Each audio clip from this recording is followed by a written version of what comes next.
The snow blitz means the police must be ready for anything. There's a medical emergency. Airport cops Sonia and Ashley must race along the perimeter road to the terminal. A young child which has been suffering convulsions for the last hour or so, I believe, and because of the weather conditions, the ambulance is got a long delay. There's a possibility that the ambulance won't get here very quickly at all, so because I'm in a four-wheel drive vehicle, I'm going to run the child and the family as quickly as possible down to the A&E department in Harlow. Some people just so focused on obviously driving to the conditions, which is the correct thing to do, but they zone in on just driving, you know, in a straight line. People don't actually see what's going on around them. They just think get from A to B as safely, as quickly as possible. No, it's just. Where are we? Okay,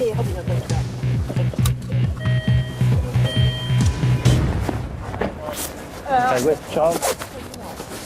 I really don't think what airline it is. You'd have to ask me, I don't know. The small child will be taken from here to Princess Alexandra Hospital, which is in Harlow. Baby's got a temperature of over 40, so very high, very concerned. Baby looks about 6 months old, so hopefully it'll be okay. I'm just hoping it's not life-threatening, poor little thing. Oh.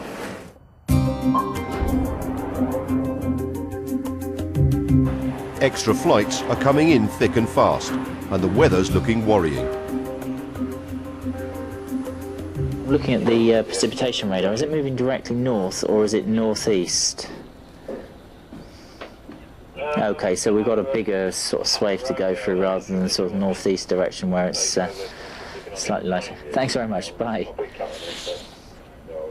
I've just phoned the Met Office, and what they're indicating, this is the system. It's very slow moving, but is slowly sort of creeping north, so it will hit us. As you can see, it's just to the south of Stansted. We've got the lighter area of blue, which is light snow. These are the darker area blues, which have closed Gatwick, but they're just coming out the far side of it now. We're sort of looking at the intensity of this and really sort of hoping that it's not going to be so intense that it's going to be enough to close the runway. His giant aviation car park with 65 bays is filling up by the minute, with 32 extra flights to handle, and he's running out of spaces. We've got some EasyJets that are diverting in, and they're not due to come in here, but they might well be staying here for a while. So what we're looking to do is basically, this map of the airfield, we'll put them on a stand where the passengers can offload, get to the terminal, and then get the handling agents to tow the aircraft up to an area we call the compass base and park the aircraft up there so they're out the way. It's just a flat open area of land, but it's a good area to basically park aircraft so it doesn't affect our operation later on in the day. 4 days before Christmas are now pouring in 5 planes worth of passengers diverted from Heathrow, where some have been waiting to fly for 3 days. Keeping the peace, Sue and Danielle.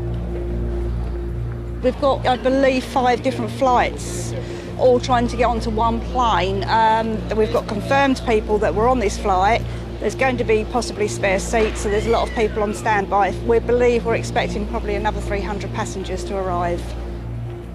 With around 1,000 passengers in total and only a few seats spare on the one flight going out, emotions are at boiling point.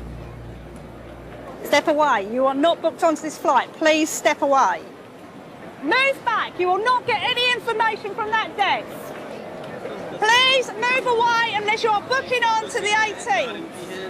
Please move away. Everybody that is here, can you move back? Move back, please. Move back. Come on, move back. Move back. Stand by, please move back. At the moment, there's too much confusion of who's who. So please just move back a bit, right up against the wall. I've spoken to you more than a dozen times. Yes, I have, to keep you moved back. Okay, I know who I've spoken to, I haven't. If I need to speak to you again, I will have you removed from the airport, okay? And it's not just the terminal that's got stranded passengers. For you, Dave, while you're there, there's a mallet that's been parked 2 hours on 71 right, I think. Yeah. They're saying no one's been to move his passengers, and they're getting very, very agitated on board. Okay, I'll pass it on to our guys. I mean, this is why we're sort of saying that although we're open for diverts from a sort of technical point of view, they need to have confirmation that the handling agents will accept them before they land, because we can handle them from a physical point of view, as in landing and parking, but if there's no one to handle them, then it becomes a sort of welfare issue. And I've got no control over that because I don't employ the handling agents. I'll see if we can find an estimate so that, or at least get somebody there to talk to them. That's right, too. And he's parked on 71 right, Dave. Okay, all right then. Thanks. Speak to you later. Bye. The hand agents are stretched to their maximum.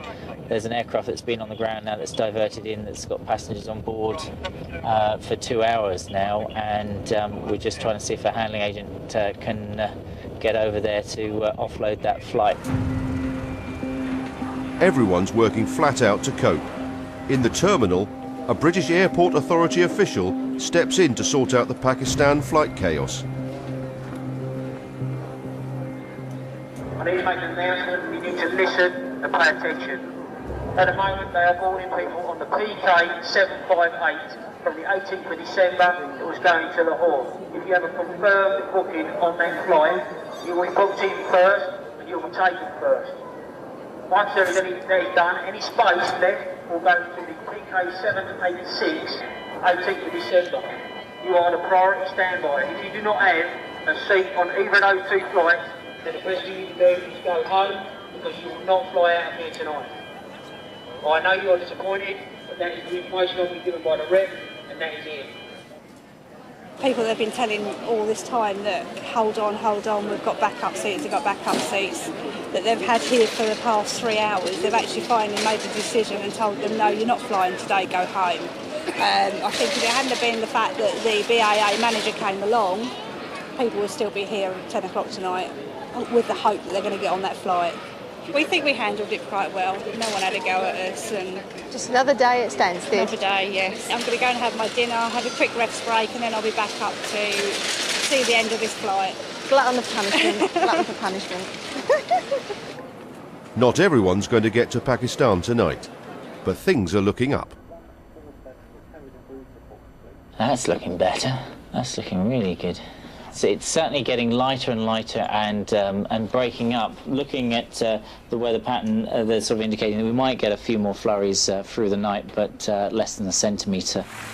It's looking a lot better for all the passengers that are at Stansted that want to depart. And there's more good news. The baby rushed to hospital made a full recovery. The family thanked airport cop Ashley for coming to the rescue.